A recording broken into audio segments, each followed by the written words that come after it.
রাজধানীর উত্তরায় কিশোর গ্যাংয়ের সদস্যরাই কুপিয়েছে দম্পতিকে। সবাই মাদকাসক্ত ভাসমান অপরাধী। এ ঘটনায় জড়িত আরও 5 জনকে গ্রেফতারের পর এমনটাই জানিয়েছে পুলিশ।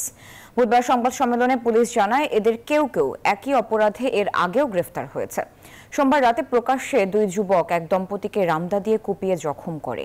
এর একটি ভিডিও সামাজিক যোগাযোগ মাধ্যমে মুহূর্তেই ছড়িয়ে পড়ে। স্থানীয়রা জানান, কয়েকজন যুবক উচ্চ শব্দে মোটরসাইকেলের হর্ন বাজিয়ে দ্রুত গতিতে যাওয়ার সময় একটি শিশুকে চাপা দেওয়ার চেষ্টা করে।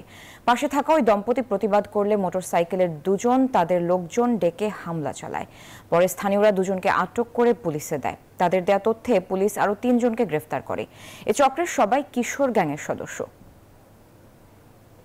এই ধরনের উঠতি বয়সীরা হচ্ছে যারা মূলত হচ্ছে মাদকাসক্ত এবং ডেজার্টেড, এই যে ছিনতাই গ্রুপগুলি এই যে আমরা ধরেছি, আমরা দেখেছি যে তাদের যে অ্যানালাইসিস করে তারা মূলত হচ্ছে পরিত্যক্ত অবস্থায় বড় হয়েছে, তারা স্ট্রিট চিলড্রেন হিসেবে বড় হয়েছে এবং পরবর্তীকালে মাদকাসক্ত এবং অন্যান্য অপরাধে তারা জড়িত হয়েছে। তাদেরকে আমরা যতই হচ্ছে অ্যারেস্ট করি, তারা কিন্তু জামিনে বের হয়ে আসে এবং এবং এবং তাদের বিচার কার্যটা অত্যন্ত কঠিন হয়ে পড়ে, কারণ তাদের কোনো স্থায়ী ঠিকানা নেই।